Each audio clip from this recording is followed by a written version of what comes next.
इस समय आप ये जो तस्वीर देख रहे हैं, हम आपको बताना चाहेंगे कश्मीर के पहलगांव में जो आतंकी हमला हुआ है उसमें करनाल का ये लेफ्टिनेंट बेटा विनय नरवाल भी मारा जाता है। बहुत ही दुखद हादसा है। हम आपको बताना चाहेंगे विनय नरवाल की शादी अभी 3 दिन पहले हुई थी और वह अपनी पत्नी के साथ जो है हनीमून पर निकला था।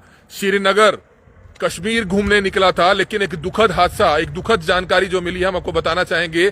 कश्मीर के पहलगाम में जो आतंकी हमला होता है उसमें करनाल के भूसली गांव का रहने वाला विनय नरवाल, जो नेवी में बतौर लेफ्टिनेंट बताया जा रहा है, 3 दिन पहले उसकी शादी होती है और वो अपनी पत्नी के साथ हनीमून पर श्रीनगर कश्मीर की यात्रा पर निकलता है। और आज पहलगाम पे वो भी वहां पर अपनी पत्नी के साथ मौजूद था जब आतंकियों की तरफ से गोलीबारी की जाती है। हालांकि जो परिवार है विनय नरवाल का, वो करनाल के सेक्टर 7 में रहता है और जैसे ही उनको भी जानकारी लगी, वो परिवार के लोग भी जो है कश्मीर के लिए रवाना हो चुके हैं। हम आपको बताएंगे कि किस तरह से 26 से 27 लोगों का जो आंकड़ा है अभी तक निकलकर सामने आया, जो देश भर के अलग अलग कोनों से पहुंचे हुए थे। और जैसे ही आतंकियों ने वहां पर गोलियां चलानी शुरू की, उसमें 26 से 27 सैलानी जो है मारे गए हैं। हम आपको बताएं, सिर्फ टूरिस्ट को जो है विशेष तौर पर टारगेट किया जाता है। कोई सुनियोजित साजिश के तहत जो है आतंकियों ने ये हमला किया है, क्योंकि गौरतलब है कि कश्मीर में जिस तरह से अब माहौल काफी अच्छा हुआ था, देश ही नहीं विदेशों से भी जो टूरिस्ट है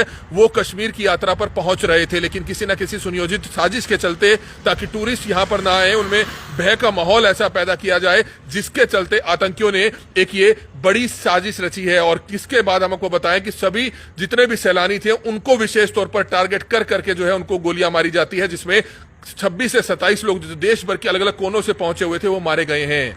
बहुत ही दुखद समाचार है पूरे देश भर के लिए। वहीं देर शाम करनाल में अभी कुछ ही देर पहले जानकारी आती है कि उन 26-27 लोगों में से करनाल का एक विनय नरवाल, जो बतौर नेवी में ही लेफ्टिनेंट है, 2 से 2.5 साल से बतौर नेवी में ही लेफ्टिनेंट है, 3 दिन पहले उसकी शादी होती है। भूसली गांव का रहने वाला है जो मधुबन के पास पड़ता है, लेकिन उनके परिवार के जो लोग हैं वो करनाल के सेक्टर 7 में रहते हैं। उनको हालांकि दोपहर को ही 2:30-3 बजे जानकारी मिल गई थी और वो उसी समय कश्मीर के लिए रवाना भी हो गए थे। घर में बुजुर्ग कुछ परिवार के सदस्य हैं, उनको ज्यादा जानकारी नहीं है, वो ज्यादा कुछ बोलने की हालत में नहीं है। सूचना मिलते ही अभी डीएसपी और अन्य पुलिस के जो अधिकारी हैं वो भी उनके घर पर पहुंचे थे, लेकिन वो भी ज्यादा कुछ नहीं बोले हैं। लेकिन करनाल का एक विनय नरवाल, जो नेवी में बतौर लेफ्टिनेंट है, वो भी इस हमले में मारा जाता है। बहुत ही दुखद समाचार है, हम आपको बताएं, बहुत ही दुखद हादसा है।